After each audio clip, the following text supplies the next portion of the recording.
Hey, everybody. We're going to be hearing from Dan Olsen, our guest today, on how to prioritize customer needs. I want to introduce you officially to Dan Olsen. Dan, I know Dan through the Mind the Product network. Dan has done workshops and has spoken at Mind the Product, which many people know that I've been involved with as one of the founders for years. Dan is a product manager trainer, a consultant, a speaker. He also wrote the best-selling book. I've got it right here, actually, my own copy. Thanks for signing my copy, Dan.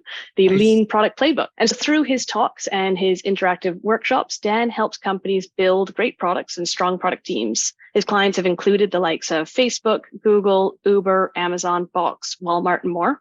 And he's also the founder of the 11,000 member Lean Product Meetup community. Everyone, join me in welcoming Dan Olsen. Thanks a lot, Janna. I appreciate it. Nice to be here with everyone. Thanks for setting this up. And I love your bookshelf, by the way. That's awesome.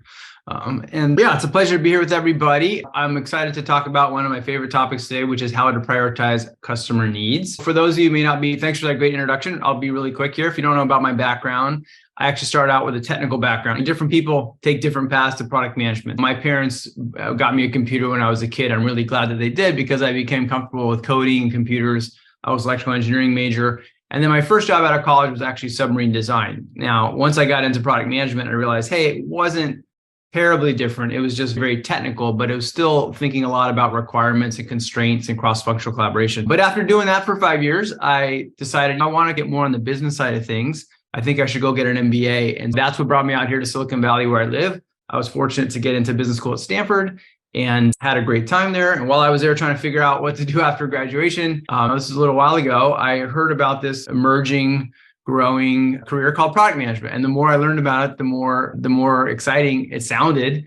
And I realized, hey, I've never actually done product management. I should probably go where you can learn. And I asked everybody, where's the best place to learn product management? And they said, well, I started my product management career at Intuit.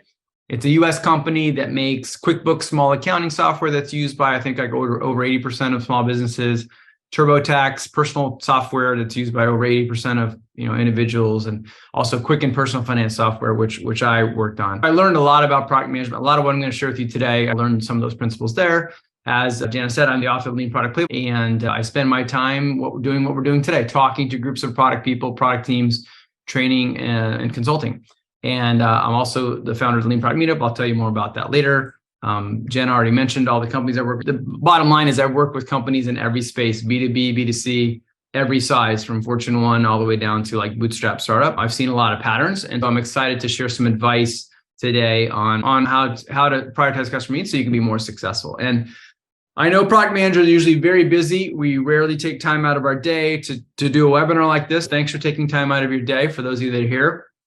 And I want to take advantage of the fact that we have a bunch of product people together by sharing one of the most precious pieces of product management information and knowledge out there, and that's a product manager's motto. Now, some of you may know this, but I'm guessing many of you don't. You may not even have known that we have a motto, right? It's a bit like Spider-Man's motto. And if somebody wants to chat, can somebody help me out? We must have a Spider-Man or Marvel fan out there who can, thanks, Glenn, appreciate it, who can give me Spider-Man's motto. With this many people, somebody should be able to do it. I'll give people a second to type it in chat to prove that they are. There we go. Vikram got the first part. There we go. Vikram and Joe got it. Exactly, right? Spider-Man's motto is, with great power comes great responsibility. The product manager's motto is similar. It's just a little different. And it's with great responsibility comes no power, right? We're responsible for delivering a successful product. We're responsible for all hitting our OKRs, responsible for hitting our days, all these things, right? Yeah, his uncle. Exactly, Greg. But no one reports to us, right? We have to beg and convince and persuade, right? We call it influencing without authority, right? It would be nice if people report to us, but we can't just boss people around. And as product managers, we often are responsible for many things, right? And depending on the structure of your team, you may be doing wireframes, you may be doing QA and things like that, and helping sales out, right? So it's a very elastic job that can vary from place to place. But one of the common things that we're responsible for, no matter what, is delivering a successful product, creating a successful product, making sure the product is successful. And when we go to do that, and we all know, by the way, there's like a lot of products that don't succeed. There's statistics out there, depending on which survey or study you look at, like 80, 85, 90% of new products fail. And hopefully today, I'm going to teach you 2 very specific techniques that will really increase your odds of product success to beat those odds. And when we are with our team trying to talk about what we're going to build, a common question that comes up is, hey, what features should we build? Like, this is a very common discussion that teams have, whether it's PMs with stakeholders or PMs with engineering or designers, right? And it's a very common question, but I actually think it's not the best question that we could ask. And I would argue that instead we should be asking, what customer needs can we address, right? And this kind of gets into a topic that's near and dear to my heart that I've been talking about for a long time, which is the idea of the difference between problem space and solution space. And I've been talking about this since 2006. And so I'm really glad to see you see the phrase problem space a lot more in blogs and tweets and LinkedIn and things like that. But let me explain it real quick, right? Problem space is a customer problem, need, or benefit that the product should address, right? It's like you're really trying to separate what problem am I trying to solve from what solution am I going to go after to try to solve it. For those of you that know, I'm sure many of you here know the template for a user story, a well-written user story, which is, as a blank type of user, I want to be able to do blank so I can enjoy this benefit, right? That last part, so I can, is really the essence of problem space. Like, why would a customer care about this? Why is it going to create value for them, right? And so by following that template, you're going to get clear on the problem space. And let's say, give an example of this. Let's say I just felt like, gosh, it's just too hard to share photos with your friends. I want to make it easier to share photos with your friends. That statement, make it easier to share photos with your friends, that's a problem space statement, right? I'm getting really clear on how am I trying to create value or solve a need for customers. I haven't, if you think about it, I haven't actually said how I'm going to solve it. I didn't say, oh yeah, I'm going to build an app to do that, or I'm going to build a website to do that, or a service to do that. I didn't talk about it, right? And that's the idea, is we want to be able to separate the problem from the solution. Solution space, in contrast, is a specific implementation or design to address the need. If the very next thing I said after talking about the problem of, hey, I want to make it easier for people to share photos with their friends, if the very next thing I said was, yeah, and last week I launched an app on the App Store to do that, then that app would be in the solution space, right? If you build a product, the product is in the solution space, or a feature. It's not just at the product level, the feature level, right? Or even if I didn't code anything or nobody coded anything yet, but I had a set of mockups that my designer friend gave me for the app, that set of mockups would also be in the solution space. That's the difference, right? There's, in the abstract, what's the problem, customer problem we're trying to solve? And then what's the specific solution we're going after? And one thing right away you can see is, for any given problem, there could be thousands of different potential solutions, right? And the reason I share this is because in my experience, far too often product teams go rushing to solutions, right? Hey, I think we should build this feature. And everyone starts building on and saying, yeah, let's go design the feature and build it and launch it. And they may not have taken the time to really make sure they're clear on the problem. Sometimes it's like in their subconscious or implicit, but it doesn't become explicit. Sometimes people just rush into solutions without really thinking about it too much. And back to those statistics of like over 80% of new products fail, I think this is one of the biggest causes as to why, is people just rush in and build a solution without getting clear on the problem. And by the way, the first step is getting clear on the problem. Second part is validating that it's a problem, right? Validating with customers and going and talking to customers to make sure your hypothesis is right. That's a big part of why products fail, is this difference here. And one thing real quick, speaking of roles on our product team, we've got developers, designers, and PMs, probably more functions too, like QA and other roles. I'm not trying to diminish their role. But if I have to sum up, like, what's your main responsibility for each of the main roles? As a developer, I would use the word develop. Their main job is to develop. Where are they developing? They're developing in the solution space, right? They have to launch code that works in the solution space. They are firmly delivering solution space deliverables. How about the designer? If I had to summarize their job in one word, what would it be? It would be design. Pretty easy, right? They are designing mockups, prototypes, CSS, all that. Guess what? That's also in the solution space. When you're working with pixels and things, that's in the solution space. Okay, what about the product manager? If I had to pick one verb to describe their job, it wouldn't be manage, because manage is too high level and vague. I would actually use the word define. Our main job is to define who's the customer and what are their problems, right? And if you think about it, at the end of the day, yeah, we may comment on some code or comment on some design deliverables, but at the end of the day, that's the dev's job and the designer's job. What's our unique value add to the team? It's the problem space, right? And if you're not paying attention to the problem space, then who is on your team, right? And the other thing that happens here too is oftentimes there's some new technology wave that comes along, right? Crypto or blockchain or something, and everybody goes, oh my gosh, let's go do crypto blockchain. That's starting with the solution. That's basically what happens, right? And you can see waves of startup VC funding just following these things. And anyway, it's just that you see that happen a lot. Once you realize this dichotomy between problem space, solution space, you start realizing it. Hopefully after this talk today, next time in your feature team meeting and somebody says, hey, I think we should build this feature or add a dropdown, hopefully a little yellow flag goes up in the back of your head and says, hey, wait a minute, they just proposed a solution, right? And this fits in with the main framework for my book and how I like to think about product market fit that I developed, which is the product market fit pyramid, right? The product market fit pyramid starts with who's the customer, right? Just like that agile user story template, as a blank, I want a blank. As a blank type of customer, we need to start with the customer. And then we identify for that customer, what are their underserved needs? We got the words needs here. We don't get the features until up here, right? So we want to start out by getting clear, what are the needs, what are the problems that we can address? And then you get to your value proposition, which is, okay, how are we going to meet those needs in a way that's better than the competition? This is where product strategy and differentiation lives. And then after we have this solid foundation of who's our customer, what are their needs, how are we going to be better? Then we brainstorm features, right? And if you do that, the features you brainstorm and build, if you can clearly tie it back to customer problem, your odds of success are going to be way higher. And then we get on to user experience. One thing I like to do is to just say, okay, which of these 5 layers, which by the way, these are like the 5 key hypotheses you need to get right enough in order to achieve product market fit. They don't have to be perfect, but if any one of these is off, you're going to not achieve product market fit. Which of these layers are in the problem space? Yeah. Hey, Dan, can we ask a question? Yeah. Seeing your Of course you are the whole time, guys. Don't be shy. If you don't see, yeah, I'm sitting here talking to myself. Right? Now we need to see the pictures. We don't. Got it. Okay, well, that's good. I'm glad that I can do high fidelity descriptions of slides verbally. That's okay, good. Well, here, just to show a couple of, thanks for catching that. It's funny because a lot of times when I do workshops, when you come back from breakout rooms, Zoom cuts off the share. And depending on how polite the crew is, I can go minutes. At the very beginning, if you hear me talking and you don't see a screen, just jump up. You're not going to annoy me. Waiting for my time to say over to you, Dan, and I'm going to get off the screen so you can do your thing, and I'm going to come back on when the questions come up.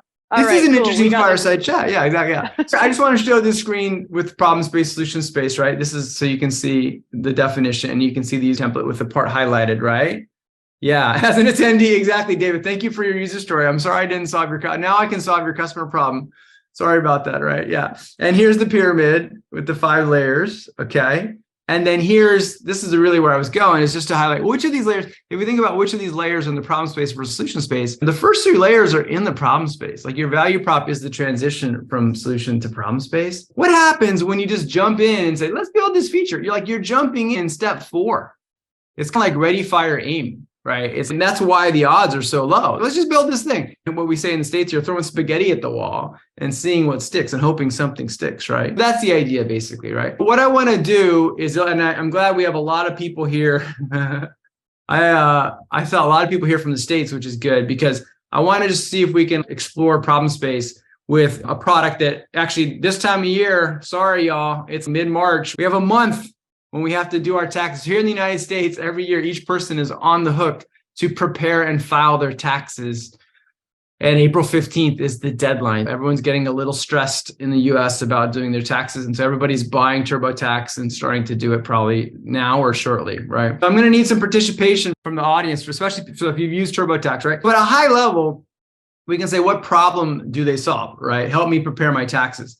But what we want to do, the trick to creating product market fit is like getting to deeper layers. And that's why I like to show an onion as a model. Helping me prepare my taxes, that's like the whole onion or the outer layer of the onion. And the trick to delivering high levels of product market fit and customer value is really peeling the onion and getting really specific and insightful about the problems. For any of you that have used TurboTax in the last few years, if you could chat in here, if you want to tell me try to stay in the problem space, don't mention a feature, but just tell me as a customer, what do you find valuable? How does it benefit you? Let's see what people say. Give people a couple minutes to type in, those of you that have used TurboTax.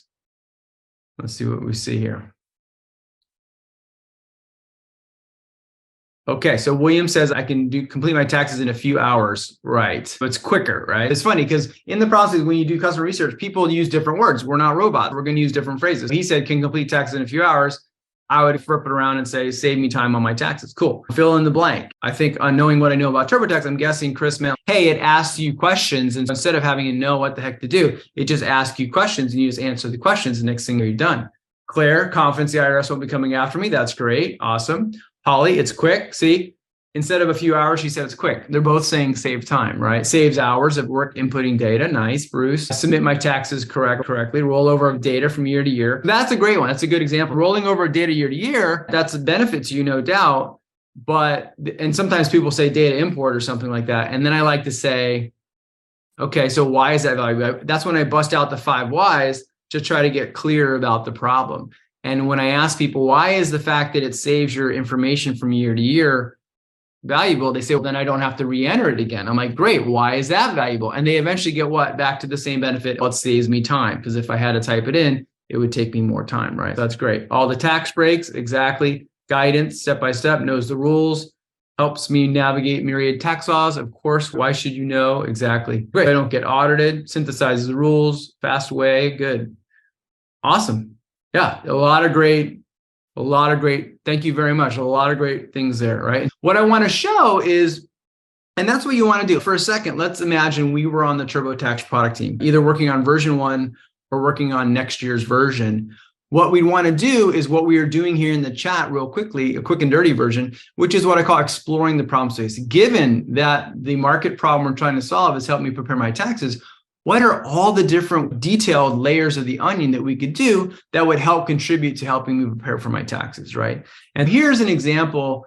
But yeah, I think everybody covered pretty much most of these, right? These are customer benefit statements. These are problem space statements, right? Help me prepare my taxes, reduce my audit risk, somebody said. Check my return for accuracy. Save me time preparing taxes, which people brought up. Save me time filing. A couple people mentioned filing, right? Instead of printing it out and going to the post office, I can just electronically file in minutes.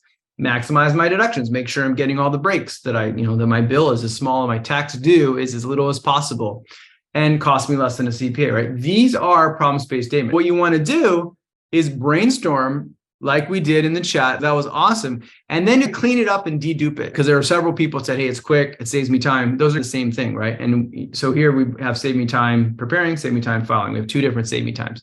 Now, there is a certain way I like to write these, and you didn't know there's going to be a grammar quiz here, but basically these all start with the same part of speech, right? Anybody? I got some Grammarly folks here who can help me out on the chat with what part of speech it is. It's verb. That's right. Chris and Amanda and Joe. That's right. Verb. Here in the States, when I was a kid, we had this cool cartoon thing where they would basically teach you all about grammar. And there was one where the superhero verb, that's what's happening because he did all these things, right? We want to start with the verb. If you think about it, it's the buildup of so I can, you're going to put a verb after that, right? And it's better to do that because it makes you get really clear on what is the product actually going to do to create value for the user, right? A lot of times I'll run workshops and someone will say security. And then I go, I'm like, what part of speech is security? It's actually a noun. It doesn't really clarify. I'd rather say make me feel safe than security, right? Or protect my privacy instead of privacy. It's a little thing, but it just helps you get clear on the problem space, right? And what you want to do is brainstorm and then create this list and dedupe it. And it will be a little messy. You can see the chat was a little messy. Dan, glad you liked Schoolhouse Rock. Yeah, it's a little messy, as you can see, but you can totally make sense of it. And one thing you'll find as you're playing around with these and you organize, you're like, hey, you know what? These 3 are distinct, but when I go out and talk to users about these, and I do the 5 whys thing, like I was just doing on why is your data rolling over from year to year valuable, each time I ask why, I'm trying to get the customer to go to a higher level benefit. So that's the thing about the problem space and benefits is there's different layers. Some people may come at you with a very detailed benefit, or you may brainstorm a very detailed benefit. I like how it figures out my cost basis on my securities. It's very detailed. Someone else may say, I love how it gives me peace of mind. Like that's super high level, right? And by asking why, if you envision like a ladder and the ladder has rungs on it, the first answer you get from the customer is like the bottom rung of the ladder. And each time I ask them why, I'm trying to get them to go 1 level higher on the ladder. And why is that important? Well, what you realize is, hey, these 3 benefits, while they are distinct at this detailed atomic level, when I do the 5 whys technique, I realize, hey, they all ladder up to the same macro benefit of improving my confidence, which a couple people mentioned, right? And the way that narrative might go is, hey, before TurboTax, I always had to file my taxes. I didn't know the tax laws. They change each year. It's super complicated. I'm not good with math or computers. I had to file, and it's very nerve-wracking. And then a friend recommended TurboTax. I just asked me a bunch of questions. Next thing you know, I'm done with my taxes and I feel a lot better about it. I feel a lot more confident, right? That's a benefit ladder. It's the first benefit ladder. And the second benefit ladder is save time. Both of these have to do with save time. And the third benefit ladder is saving me money, whether it's saving you money by reducing your tax bill or saving you money because it costs less than an account, right? These are the three benefit ladders. And you might get excited and say, cool, I'm going to have 3 or 4 layers. You don't need 3 or 4 levels. Really, 2 is enough, right? Cleaned up list of atomic benefits organized by the benefit ladder. And this is what I call, we were exploring it before, but now we're becoming more definitive. This is what I call a problem space definition. And this is, frankly, as a PM, when we say your main job is to define, this is part of what you should be doing, right? So you should have with your team. Now, we haven't necessarily said these are all great opportunities to go after, but we've at least explored what could we do that we think might create customer value, right? You have to do a little bit of suspension of disbelief here. In a second, I'm going to show you how do we take these and then prioritize them. That's exactly what this main talk is about. But to set up the prioritization framework, I had to set up the problem space definition, right? If you do this, and when you have this, the interesting thing is, say you're on the TurboTax team. Yeah, you don't need to screenshot everything. I'll have a link to where you can get the slides at the end. At the end of the day, most things that the TurboTax is doing, if say they brainstorm some new feature idea, I bet you it's just another way to either improve the customer's confidence, save them more time, or save them more money, right? You end up with these like evergreen benefits. Now, what's exciting is every once in a while, you'll brainstorm and come up with a 4th problem that you can solve, like a new benefit ladder. It's a very exciting time. But a lot of the time, once you get clarity on this, you're really just trying to do a better job on your main benefits. Okay, once you've explored and defined your problem space, the next question, some of you are thinking is, great, there's 7 different needs. How do we decide which one we should focus on, right? How do we decide which customer needs to focus on? Another way to say it is, which needs offer the largest opportunities to create customer value, right?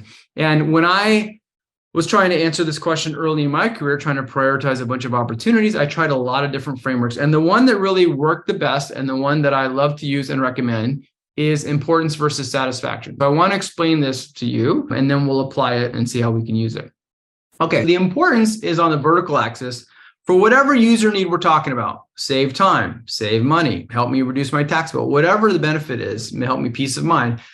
How important is that need to the target customer? And again, everything's a function of the target customer. If you ask one customer, they might give you a high importance. If you ask a customer in a different target market segment, they may say low importance. In fact, that's what defines the target market segment as cohesive, is they answer the importance question for a given need in the same way, not exactly the same score, but they cluster together, right? That's the idea. For our target customer, how important is, you go need by need and you score the importance. On the x-axis is, okay, however that customer, our target customer is getting that need met today with whatever solution they're using today, how satisfied are they with that, right? And they can be very happy, high, or they can be unhappy with how they're getting that need met today, right? That's the idea.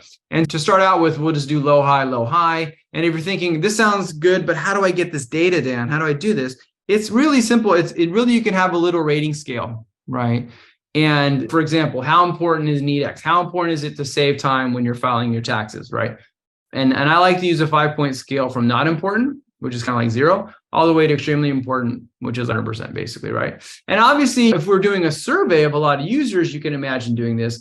I actually like to do it even when I'm doing one-on-one discovery interviews, so that when I ask them how important is it, I don't get some vague answer, yeah, it's important or pretty important. I'll pull out this scale, either in a Google Doc or if I'm physically doing it, and say, can you point on the scale where the importance is? So I'm trying to get some pseudo-numerical data, right? At the end of the day, I'm going to have small sample sizes. It's not going to be statistically significant, but I'll get a sense from the people that I'm talking to. Next, for satisfaction, when it comes to satisfaction, people can be satisfied, but they can also be dissatisfied. They can be happy, they can be unhappy. Unlike importance, we need a 2-sided scale that has negatives and positives. And I like to use a 7-point scale with the neutral in the middle, right? If you're thinking about how would you get this data, that's the idea. But honestly, even as I say in my book, with a sample size of 0, even if you don't talk to any customers, this can be a very powerful tool for your team to use so that you are getting alignment on which needs you think are the best to solve, right? Let me explain this. Let's divide this into 2 quadrants of low, high, low, high. And let's go through each quadrant and talk about what the characteristics of each quadrant are, okay? In the bottom left quadrant, we have for whatever user need we're talking about, it is low importance to our customers. And in this bottom left quadrant, whatever solution they're using today, they have low satisfaction with, right? It's low. In this bottom right quadrant, it's also low importance of user need, but there's high satisfaction with whatever they're using today. At the end of the day, you actually want to try to avoid these 2 quadrants, right? They are not worth going after with your precious time and resources, right? Why is that? because the main key to delivering customer value is to solve a higher importance need. Basically, the higher the importance, it makes sense intuitively, the higher the importance of the need to the customer, the more value it's going to create. We actually want to try to avoid these. Of course, nobody says, hey, let's go address a low importance need. Nobody does this on purpose. What happens is they made a bad hypothesis. Maybe they thought they were the customer. Maybe they thought it was important. They didn't validate it with customers. And then they worked on it and they launched it and they realized, hey, that's part of why products fail. Okay, in the upper right quadrant, we have high importance of user need. That's better, right? Instead of low importance, people are saying, yes, this is important to me. But we also have high satisfaction. Yes, it's important to me, but I'm pretty happy with what I'm using today to get that need met. This, for me, is the definition of a competitive market. That's what a competitive market is. And the example I always think of first here is Google Internet Search, right? Let's practice our problem space skills. If you had to take a step back and say Google Internet Search, what problem does that solve for me? Or what customer need does it address? What would you say? Let's see what people say here.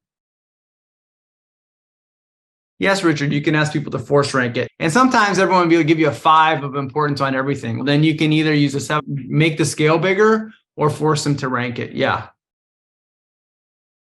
Right. Find content, find the site I need. Yeah.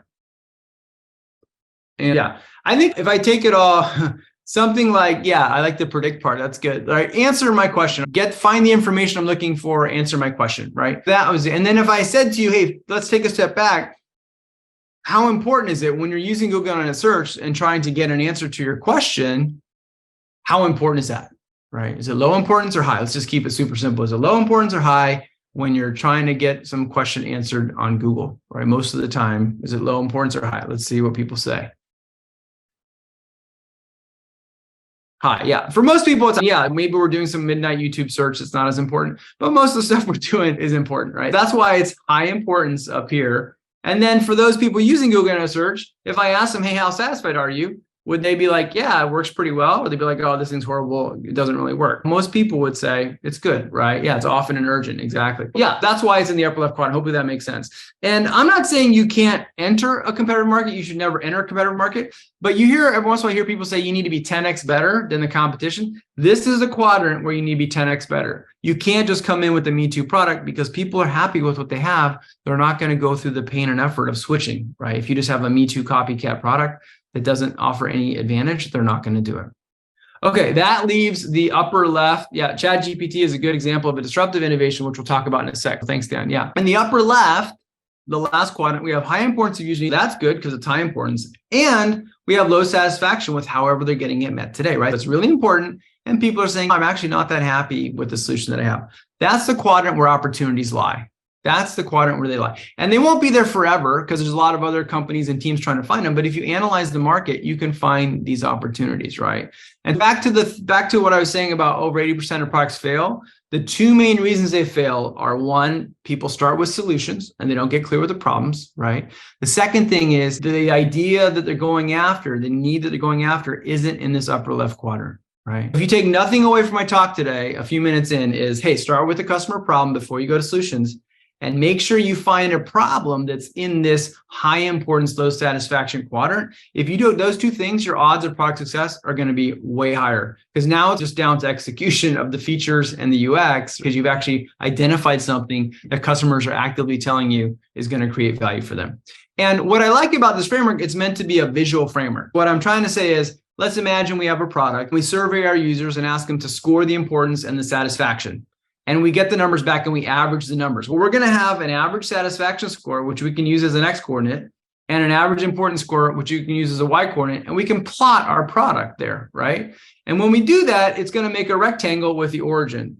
And the idea is basically, hey, when you plot the importance and satisfaction of your product, the bigger the rectangle it makes, the more customer value it creates. Right? That's the idea. And if there's another product represented by this green dot, which addresses a need with this level of importance and this level of satisfaction, its rectangle is going to be that much bigger. It's just creating that much more stuff. Andy, the effort is a second pass. This is like the first pass of prioritization. Later on, we will do ROI, where we'll take the value and the effort into account. This is the first pass that I think, and honestly, I think product managers should be doing this before we even take ideas to engineering to scope, right? This is how we decide what are we even going to bother having them scope. And let's say the green product was our product, right? one way to think about what we're trying to do is, hey, we're currently addressing this need with this level of satisfaction. How can we address that need with more? How can we increase the satisfaction? And when you see it that way, you realize, hey, wherever the best product is in the market, like let's say this is the best product in the market, how much room is there to deliver to go all the way to 100% satisfaction? That's another rectangle, which the size of that rectangle is an indicator of how much opportunity is there to create customer value, right? And if the green product was our product, we'd obviously want to try to increase how much customer value, satisfaction we're creating, right? And so the bottom line is, hey, the bigger, wherever the best product in the market is, the bigger that area of the rectangle to the right is, the bigger the opportunity. Where is that rectangle the biggest? It's in this upper left corner, right? The closer you are to this corner, the bigger that rectangle to the right is going to be, and the greater the opportunity to create customer value. For 1 second, I'm going to geek out on math and say we can write the formula of that area of that rectangle to the right, and it's basically the height of the rectangle, which is the importance, times the width of the rectangle to the right, which is 1 minus the satisfaction. Now, this is as far as I got in my book. I always wanted to create a powerful visualization so you could get it more intuitively. And a few years after my book came out, I finally created this heat map where you can see this opportunity score. So you don't have to run any numbers or anything from that previous formula, but it shows you what is that score when you run the numbers for everything from 0 to 1 for importance and satisfaction, right? And you can see it basically reinforces the simple quadrant analysis that we did, right? Basically, if you think about the 4 quadrants, the bottom right quadrant, low importance, high satisfaction, that's dark blue. And just to be clear, the brighter, the hotter the color, the red, orange, the more the opportunity score is, right? Down here, it's darkest blue, smallest opportunity because it's low importance and high satisfaction. This quadrant, even though it's low satisfaction, it's still low importance, it's still relatively blue. This quadrant, even though it's high importance, it's high satisfaction, it's also relatively blue, right? And so it's really that upper left quadrant where you're going to find those opportunities to really create a lot of customer value. And again, the closer you are to this corner, the better. Now, some of you may be thinking, gosh, there's numbers and surveys and all this jazz. Yes, you can do it that way, but you don't have to do it that way. You can also do it qualitatively. I want to provide you with a quick hack on how to prioritize these needs without having to do any numbers. And honestly, without having to talk to any customers. Now, I'm not saying don't talk to customers. What I'm saying is it can be useful with your team to do this internally, and then, of course, go validate it and test it with customers. How do we do this? What we do is we take the importance and satisfaction space and we divide it up into a grid, right? This is a 3x3 grid with low, medium, high. If you want to get more granular, go for 4x4 or 5x5. You probably don't need more than 5x5. Next step is write each of the benefits your team is thinking about on a sticky note, post-it note. And then step 3 is discuss and debate with your team the relative importance and satisfaction of these, and then place the sticky notes on the thing, right? We're basically saying, okay, save time is the most important, right? Save money is the highest satisfaction. This one's medium, right? And we can debate with our team and move these around. Here's the quick hack. Now, you could superimpose the heat map behind it if you want. The other thing you can do is you can just draw a line from this corner to each of the post-it notes.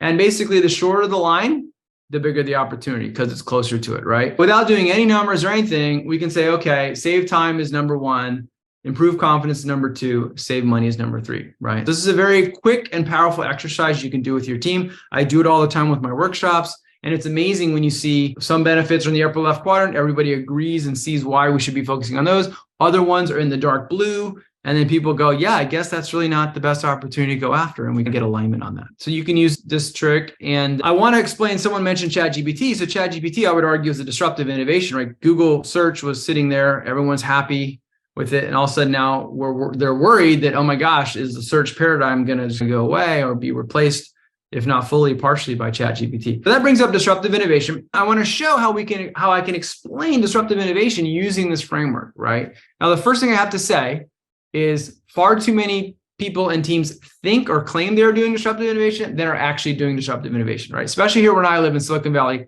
You know, I just had coffee with a friend. The power was out here. I had to go to the cafe just to get some work done. And I overheard all these people. I was like, oh yeah, I'm disrupting. Always be disrupting. I want to give a more formal definition of what it means to disrupt. And luckily for me, I have an instructional video that explains disruptive innovation. I'm just going to sit back and play this video. All right, here we go.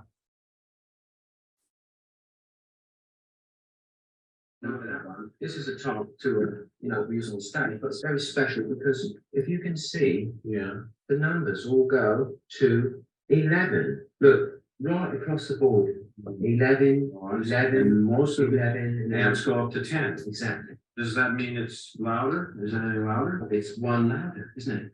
It's not 10. Most blokes going to be playing at 10. You're on 10 here, all the way up, all the way up, Yeah. all the way up. You're on 10 on your guitar. Where can you go from there? Where? I don't know. Nowhere, exactly. What we do is if we need that extra push over the cliff, you know what we do? Put it up to 11. 11, exactly. One louder. Why don't you just make 10 louder and make 10 be the top number and make that a little louder? These go to 11. Okay, our friends from Spinal Tap have given us the definition of it. Basically, in a nutshell, true disruptive innovation means taking it to 11. And what do I mean by that? If we go back to the importance of satisfaction, what it means is you can view this satisfaction axis as going from 0 to 10, right? Imagine it goes from 0 to 10. And in fact, next time I do this, I'll actually replace this with 0 to 10. The 10 to 11 is even clearer. But what it means is, hey, we're sitting here with a satisfaction of 10 out of 10. There's some product meeting the need. Or if you ask all those people, they'd be like, 10 out of 10, this thing's awesome, 10 out of 10, 10 out of 10. And then something comes along, a new technology comes along that basically takes it to 11 or 12 or 20 or 100 if it's a true 10x innovation, right? What does that mean? It basically redefines the scale of the satisfaction axis. So the things that people were fully satisfied with now, the new technology enables higher performance. They're like, this new thing's even better, right? There was nothing like blatantly wrong with the previous thing, but some new technology enabled higher satisfaction, right? That's the idea of taking it to 11. To illustrate this concept, I want to talk about, let's talk about a need that a lot of us have. I'm sure a lot of you like to listen to music on the go, right? I like to listen to music on the go. That's a problem space statement. Listen to music on the go. Let's talk about the solutions that people have used over time. Let's go back to the 80s. Let's get some chat audience participation. In the 80s, if you want to listen to music on the go, what was the top solution that you would use? That's right, Vikram. Walkman. That's right. You would use a Walkman, right? A Sony Walkman. And before the Walkman came out, there wasn't anything really like it. And it came along and all of a sudden it's like, wow, this is amazing. Everyone was happy. Everyone was walking down the street with their headphones, listening to their mixtapes. If I asked all the Walkman people how satisfied, they would say 10 out of 10, 10 out of 10, right? And then what happened though, right? Then the MP3 player came out. And at first, honestly, the first few were rough, right? They didn't hold that many songs. The battery life wasn't that good. They were complicated to use. The UI wasn't great. You had to sync it with your computer, which was a pain. But eventually they got better, right? They held more songs than mixtapes would, than tapes would. The battery life was better. They were lighter. They're more portable, easier to run with, things like that, right? And that was the new 10 out of 10. So it redefined the axis. It took it to 11 and pushed the Walkman down a little bit, right? And then what happened? Well, then Apple came out with their iPod, right? The ultimate MP3 player, had the most storage, the best battery life, this great screen and this awesome click wheel. It was super easy to find your songs and play them, and super easy integration with the iTunes store to buy your music and manage your music, right? That took it to 11 over the other MP3 players.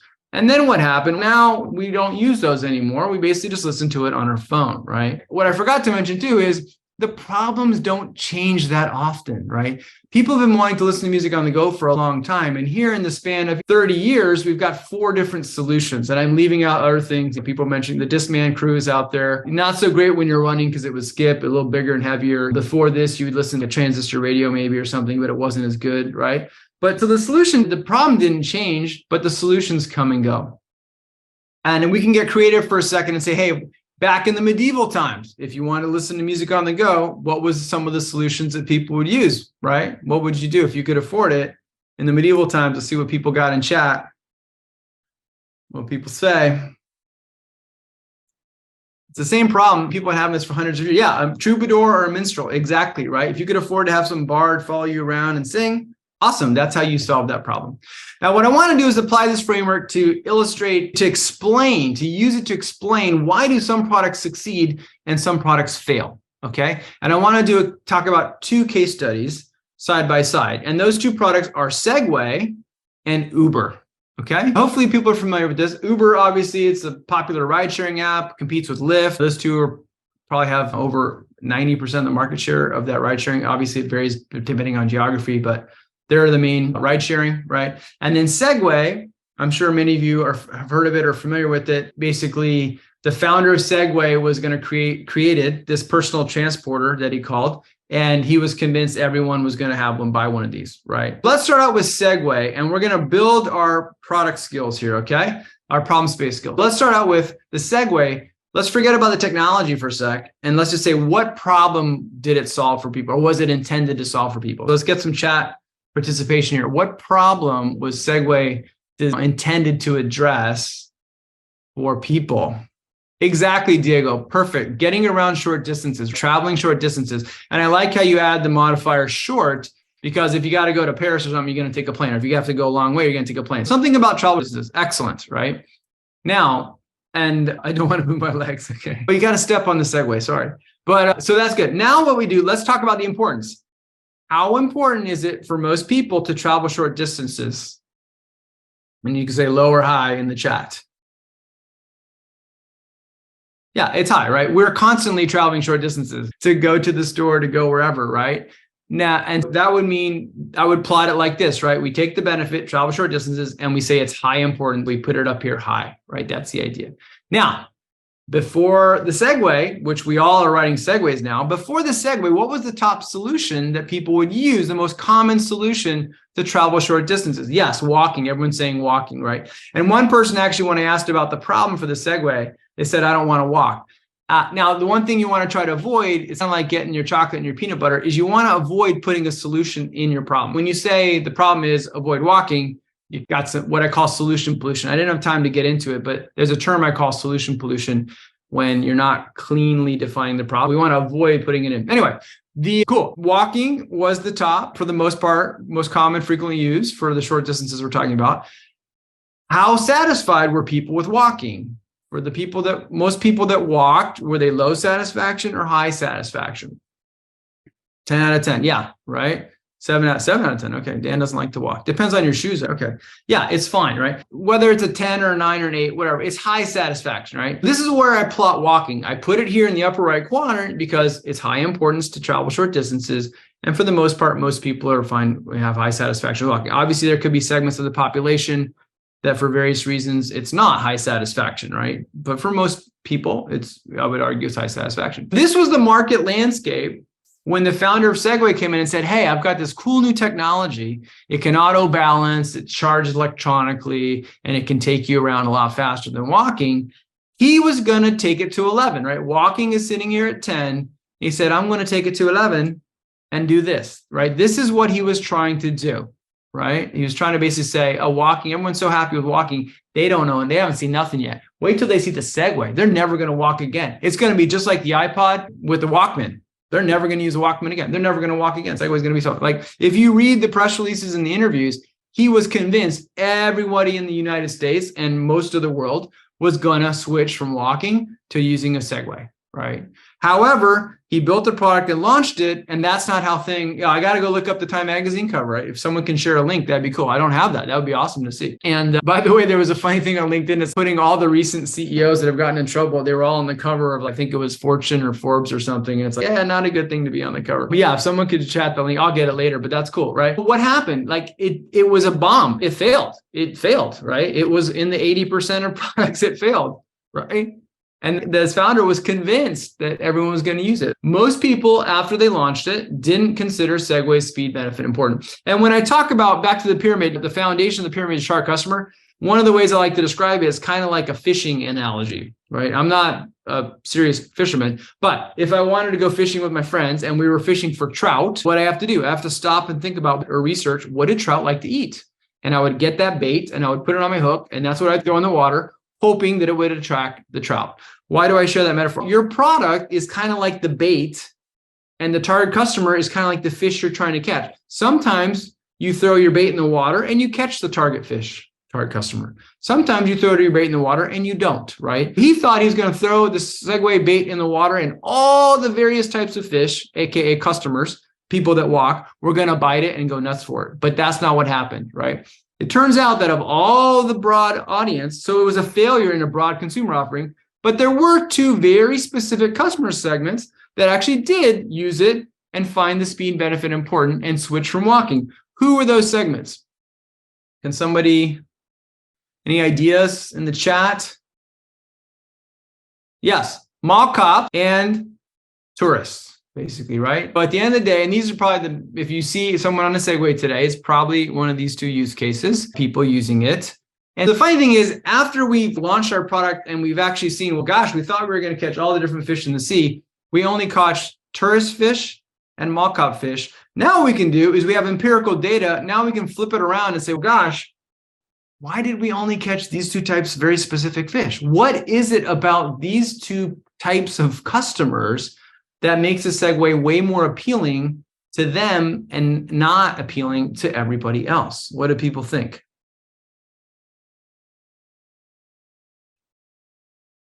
Yeah, somebody said they walk more than the average person.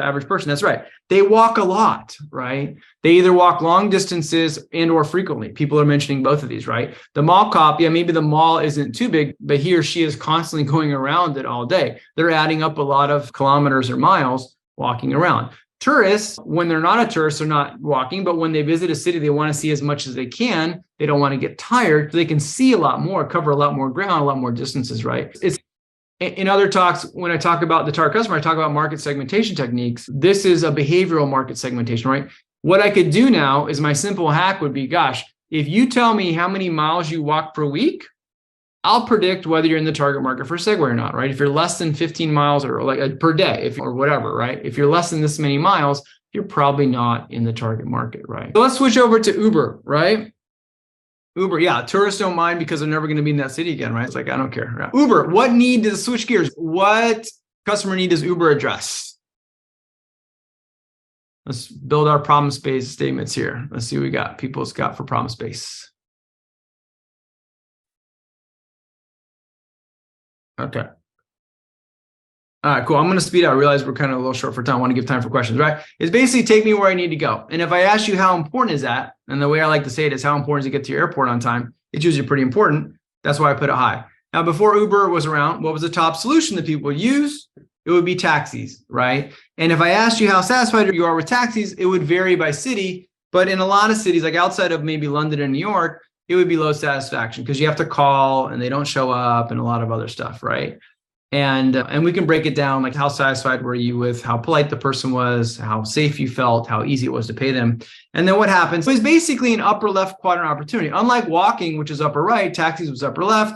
And then Uber comes along and addresses the same need with higher level of satisfaction, right? I know we have a few minutes left. I want to jump ahead and just summarize real quick. Don't jump to solutions, start in the problem space, create your problem space definition with verbs, and then score them with that importance and satisfaction. Prioritize based on proximity to the upper left corner. And you have two main techniques to try to create more value than the competition. The easiest and most straightforward and lowest risk is finding something that's in the upper left quadrant and going after that, like Uber did. The other one is you can try to go to 11 with disruptive innovation, but it's riskier, as we saw with Segway. It doesn't mean you can't do it, but it's riskier. But those are the two ways to do it, right? I briefly mentioned the Lean Product Meetup that I run every month. It's actually virtual. With COVID, we took it virtual. Every month, I host a top product speaker. You're welcome to go to meetup.com/lean-product and join our group for free. That URL will be here too. And yeah, if you want to copy my slides, just hold up. If you want to hold up your phone, you can do that. Or here, I'll chat in the chat. The link to, and by the way, it'll ask you for feedback. I'd love to get any feedback you have. Dan, thank you so much for this. Yeah. That was really fascinating. And I really loved being able to map things out and see where they sat there. Jennifer asked a question in the chat earlier, and I'm not sure if we got a chance to catch it, but she asked, do you do anything here to define important, as in love it versus legal requirements, for example? Yeah. It reminds me of the sizes at Cold Stone Creamery. It's like, love it, gotta have it, like these vague things. That's why I like to use that scale. If you recall, I basically, maybe the person missed that slide. I'll pull it back up again. If you look at, right, I like to use a scale, a rating scale, where we say how important is it. And in this case, it's a 5-point scale from not important to extremely important, right? And there are best practices in how to word these. This follows kind of best practices in user research. Some related to somebody said, what if everybody says, and this happens once in a while, everybody says, all 10 needs are extremely important. You can try to go to a 7-point scale or more, but at some point you might just say, I need you to rank order these 6 that you said were extremely important. I need you to just rank order them to tease them apart. If you get into that scenario, that's something you can do. You can also try to be like, you have $100 for these needs, distribute it that way as a way to try to break it up. But there's some tie breaking things that you can do like that. Yeah, that's a really good point. All right, probably have time for another one here from Andy Nash. What about, do you look at that? I addressed that. Yeah, I addressed that briefly when I saw it in the chat, which is, this is a first pass prioritization, right? Yes, if you look at my other talks, what we're going to want to do later, once we're clear on which problems in the upper left quadrant, then we're going to brainstorm feature ideas. And once we have feature ideas, we can estimate the scope of those ideas. And we're going to use kind of the value from this part for the return part of the ROI, and we're going to use the effort. I view prioritization as like a two-phase process. And what I propose is that what I just showed you today, that's what PM should be doing before we bother, before we go to engineering to scope a bunch of features. We should start here so that we're weeding out low importance things that aren't in the good quadrant. We're weeding those out, so we're not scoping them. It doesn't mean this is like a precursor to doing the ROI. Okay, great. All right, thank you very much. So I want to say a huge thank you to Dan for sharing his awesome stories and models on how to prioritize customer needs. All right, good stuff. Thank you, everybody, for jumping in on the audience participation as well. Thanks, everyone. Bye. Thanks, Janna, for having me. Appreciate it. All right, take care. Bye. Bye.